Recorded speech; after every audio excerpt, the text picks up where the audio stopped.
Yes, sir. 6:31. Okay, we'll have Dan call the roll, please.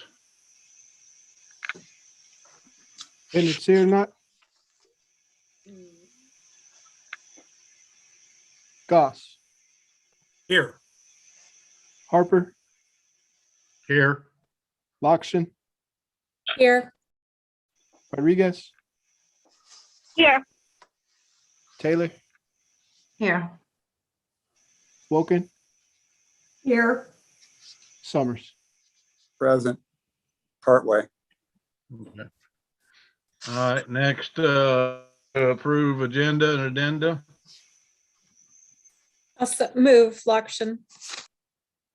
Moved by Jenny Loxton, second. Taylor. Second, Goss. Oh, Goss can have it. Okay, seconded by Jim. Any discussion or changes? If not, roll call, please, again. Goss, Yes. Harper, Yes. Lockshin, Yes. Rodriguez, Yes. Taylor, Yes. Woken, Yes. Summers. Yes. Okay, Stan, Okay. I have managed in my own Luddite way to get the agenda up. So we just approved Okay. the minutes, or we approved the agenda. No, addendum. agenda. Okay, all right. Thank you. I can manage in my own clumsy way to continue, I guess. Can I have a motion for approval of the minutes? So moved. Okay, Ms. Taylor, a second. I can second. Second, All Harper. right, Jenny seconds. All right, a motion and a second. All in favor of approval of the minutes, and I guess Dan will do another roll call here. Goss, Yes. Harper, Yes. Lockshin, Yes. Rodriguez, Yes. Taylor, Yes. Woken, Yes. Summers. Yes. Approval of minutes passed. Do we have anyone who wants to speak from the public? Not seeing anybody. Seeing no one, we'll move past public participation. The communications, any member of the committee have any communications to share? Beth has just joined. So Okay. All right. If no one has any communications, we'll move on to new business. Dana, you want to give us the updates on Brook and Pod 300 and 400's rubber roof membrane? Okay. This is really about Pod 400. 300 is going to be delayed until the spring. We've got Todd Higginbotham from Bailey Edwards here on the phone.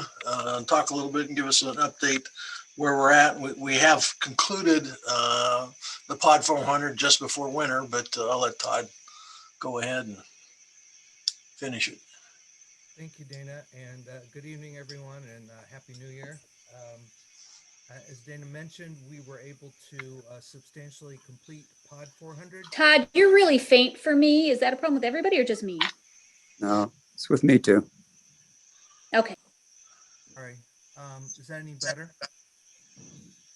mm, Yeah, I don't know if you can adjust your mic volume or get closer to it. I will.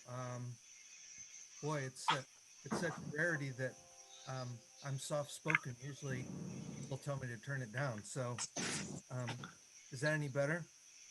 That's a little better. Okay. As I was saying, we were able to substantially complete Pod 400 before inclement weather to get us through the winter. Materials are ordered for Pod 300, so when weather breaks in the spring, we'll be able to complete that before the deadline to complete that in the spring. That deadline, by the way, is I believe just after July 4th, although we have filed an extension due to various circumstances. Weather's an issue, but getting materials in a timely manner continues to be a significant problem in just about every facet of our work. And that'll be reiterated as we discuss each of these projects, some of them even more so. But we're at least halfway through with it. Pod 400 did get complete. Done our final walkthrough, punch list. They have finalized every item on the punch list. So we're in good standing and have a good solid roof over Pod 400 at Brookins. I'll just keep rolling if you don't mind, Steve. Please do. On the salt dome, I'll let Todd go. It's been bid out. We are waiting on spring. Todd, you want to give us an update with our contractor? Sure.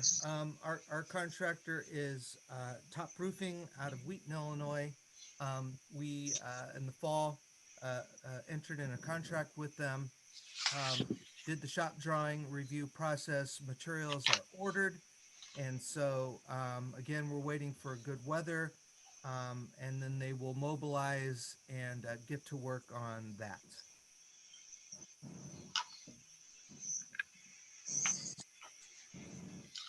If no questions, I'll keep going. Please do. Okay. See, update on the satellite jail HVAC replacement project. We've got Richard Van Noot here to participate. Richard with GHR Engineering is in charge from GHR from both the satellite jail project as well as our HVAC replacement project that were damaged from the hailstorm. So they've been busy. They continue to work over there, although the weather is just awful as anyone, if you've been outside today, very difficult to work on the roof. But there'll be some windows here next week that they'll be able to get back up there and do a few things. But Richard, you want to bring us up to date? In terms of progress in the project up to this date, the roof of the penthouse is up on the roof, the mechanical room, essentially the new mechanical room on the roof. It's up. They've got the wall framing completed up there, and they've got the new chillers actually set up on the roof of the satellite jail. So that's all good news. The work that's going to be coming soon is going to be the installation of the wall panels on the penthouse, which will help us enclose that part of the building. And then once that gets enclosed, we'll be able to have workers on site a little bit more often, even during some of the harsher weather, doing some piping installation and things of that nature. There has been one update, as Dana kind of alluded to. Everything nowadays has issues with lead times. One of the reasons that this project kind of got pushed was due to lead time issues with the structural and architectural materials. Within the last week or 2 weeks, we have learned of lead time issues as well with the air handlers. The intent for this was to have the air handlers installed in late March, early April, due to just waiting for better weather for the installation of the air handlers, to where we could take down one of the air handlers for a week, go ahead and do the switch out and get the air handler back up and running. Recently, we've been told by the manufacturer that there's a possibility that they won't have the fans for the air handlers until early April. We have both I and the contractor have contacted the sales rep and let them know that that's a situation that does not work very well for us. Postponing this doesn't work for this type of facility. It's something that we do not want to have to find a way to have this building down during more inclement weather or warmer weather. So we are currently in the process of conversations back and forth with the sales rep and the manufacturer to expedite the shipping on those and get those here to where we can install those whenever we initially planned. Other than the air handlers, everything else on the project is moving forward as kind of designed after we did the original reschedule. So at this point in time, it's a matter of kind of moving that air handler ship date up. The sheriff's folks, Kerry, has been great to work with over there, very understanding. We try not to get into their way, or create problems or issues for them. We did have a little bit of a leak when the penthouse mechanical room was first put up there, but it was quickly addressed, and have had no issues since then, although Mother Nature has caused them some issues and some problems, but they're working through it. So and it's coming along. I feel pretty good about where we're at.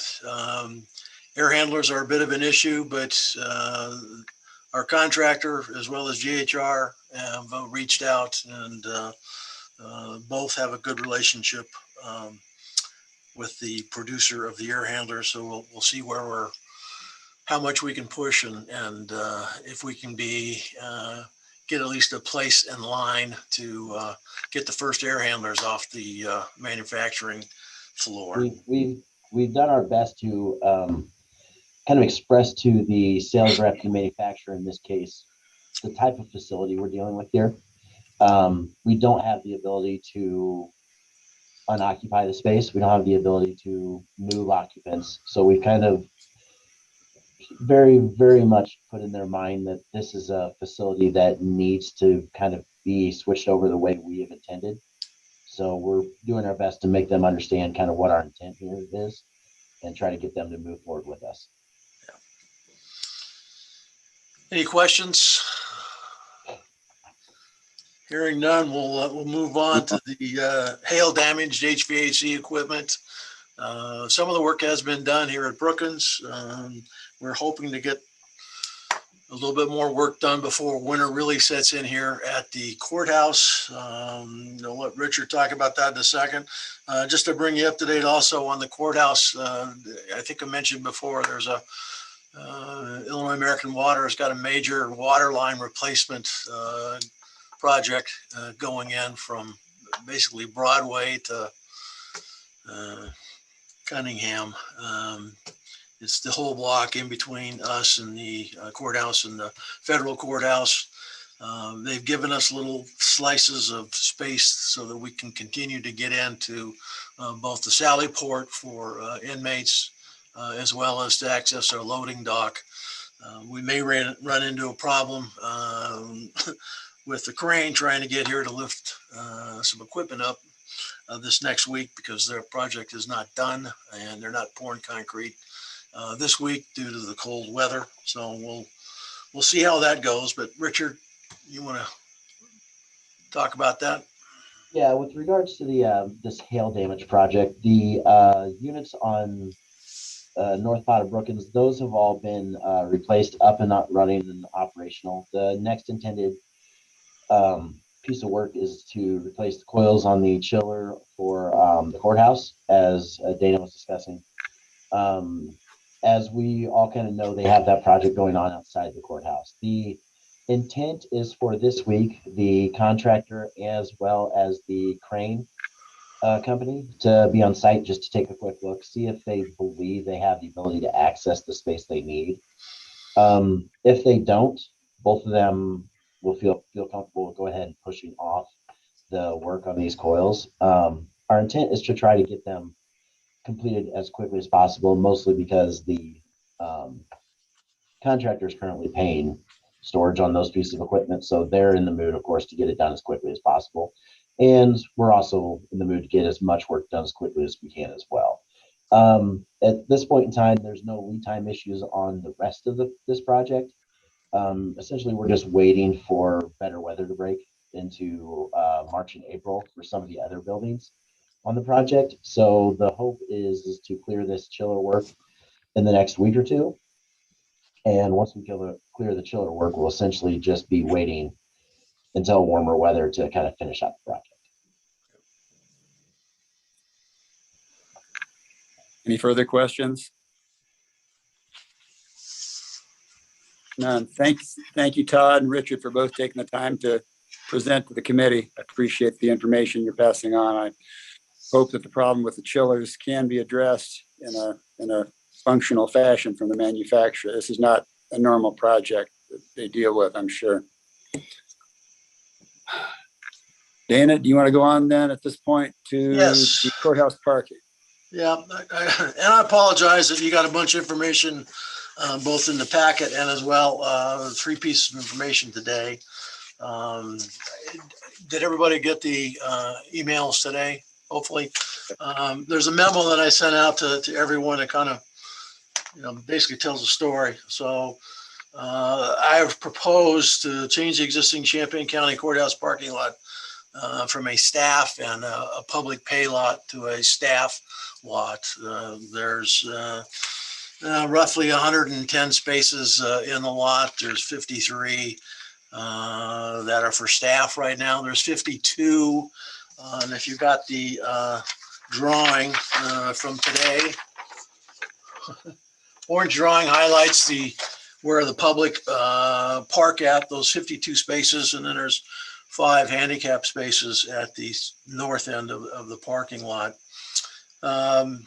We pay Neiman Foods a little over $18,000 a year to rent 60 spots at what was the Save-A-Lot grocery store and liquor store just north of Urbana Civic Center, the old Civic Center. So a revenue and a payout are kind of a wash.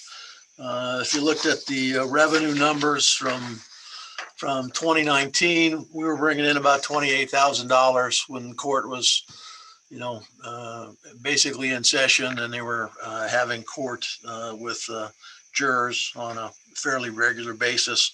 Dropped off in 2020 to 16,000 in revenue, and they haven't finished tallying for 2021, but cash in is about 12,500. Not sure where credit card usage was yet, so won't get a read on that for another month or so. So we really kind of feel like it's a wash. We've got a number of complaints from staff members, and I don't blame them, frankly. It's walking from the Save-A-Lot area early morning when it's dark out, or late at night when it's dark out, is not fun with all the things that are happening in our community.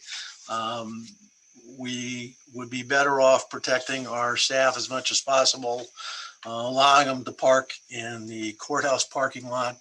The general public, even though they would pay when they come to us, they would pay basically the same amount parking in city meters on the street at the Civic Center or in the Urbana City's garage adjacent to the courthouse. Plus, those folks come during daylight hours. We hold no court activity unless it's a unique case, past 5 or 6 o'clock at night. So I don't think that's really an issue for the public. The county also controls about 25 spaces at the Lina Oil Change, what used to be the Lina Oil Change. It's defunct now, but we do have space on the east side of that for staff as well.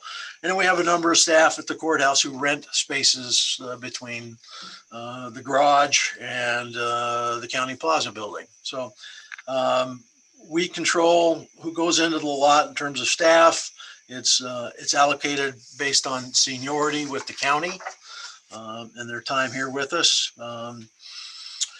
We would have to get out of 2 contractual arrangements, one with the city of Urbana and the other with Neiman Foods. Both contracts allow us to be able to do that. They've got a 60-day clause in both contracts to be able to end those associations. So I'm kind of thinking if we get a go ahead to do this, that we're aiming for sometime in March to try and put this in position. We would have to come up with some signage, proper signage at the courthouse parking lot to identify that it's a staff lot, and mark it appropriately, as well as communicate to our staff at the courthouse and give them opportunity to either get into the courthouse parking lot or the oil change, or continue where they're at, depending upon their seniority. So I think it will be met with pretty warm reviews in terms of staff. I think it's a good positive thing to do for our staff. So I throw that out to you to discuss and at some point, hopefully approve. Dana and I spoke, go ahead. Well, I will. Dana and I spoke about this in December, and I absolutely concur that with the safety issues, it makes sense. And there's very little financial impact. Open to hearing from other folks in the committee.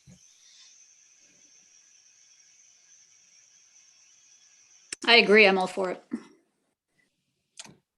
Kyle's got his hand raised. So what exactly is the arrangement with Urbana? I believe they do the parking enforcement, but Correct. Kyle, they do the enforcement. So the original agreement was that half of the lot had to be used for public at least. I think the county had to pay them some money up front for something for getting access for that parking lot initially. Then it was for a few years. But the county keeps the revenue from the pay station. The city continues to issue citations and then keeps the revenue from those citations. I would hope to be able to continue that arrangement. We will have people who will pull in and park in staff spaces, and they'll have to be cited. I'd rather do that than tow people. That's a big number. I'd rather personally get a ticket than have to pay a couple $100 and get my car back. All right, Jim, you have a question? No, I was just going to say, I wholeheartedly agree. I'm a little concerned about the being able to patrol it, but I think our first responsibility is to our staff. And, while I'm sure the public likes that parking and it's handy, again, I think our first responsibility should always be our staff. Okay. Dana, do you want a motion to approve? Steve, a quick. Go I ahead, have my Kyle. hand up too. It's hard to Oh, I'm see sorry. with the I'm yellow sorry, I didn't background see there. it. Okay. You blended in my background, Jenny. Sorry. Go ahead, Kyle or me? Jenny. Go Okay. ahead. I just had a question about the number of accessible parking spaces. How much would that be reduced by not allowing the public to park in the slot? Nothing? Would not be reduced at all. There'll continue to be 5 spaces there. It's a factor of how many parking spaces overall you have. Right. So But sorry, I should say how many accessible spaces that are available to the public. that won't be Like, reduced. It'll be Would they continue to still be able to park in the lot to use the Yes. courthouse? Okay. Yes. Kyle, go ahead. Jenny asked this the exact question I was going to ask. Okay. Good question, Jenny. So I'm assuming, Dana, you want a motion to approve, and we'll then move this to the county board. Yes, sir. All right. Entertaining a motion to approve the the courthouse parking lot modifications. So moved, Taylor. Okay, Leah, second. I can second it. Oh, Okay, Jenny. Wolken got it. Wolken All was right. first. Wolken, all right. Thank you, Jody. All right, we've got a motion and a second. All in favor? We'll do a roll call again, sorry. Go ahead. Dennis Deerdot,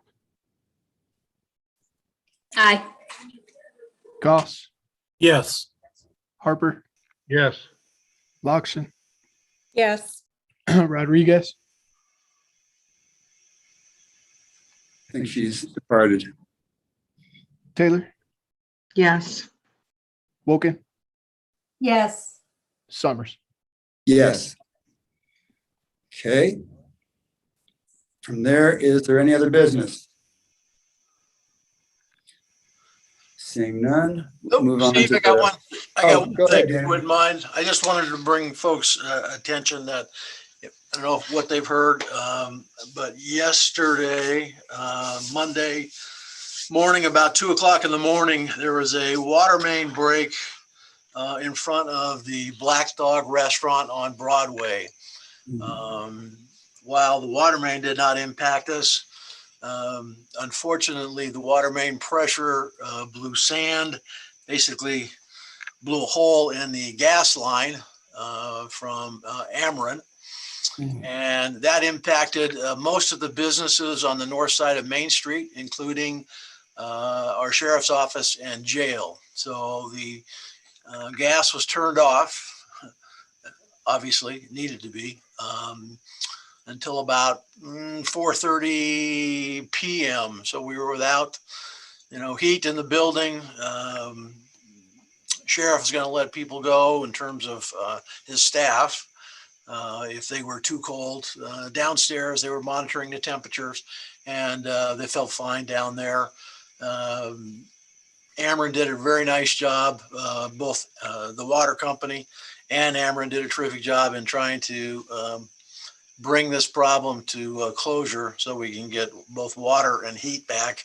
It did disrupt a number of businesses as well as our own, but we were able to get the heat turned on by about 4:30 yesterday afternoon. So I just want to make sure that folks, if they heard a rumor about it, at least kind of, straighten it out. But while there were lots of concerns in the morning about it from the sheriff, because we had no advance warning. So that we'll work on with Ameren.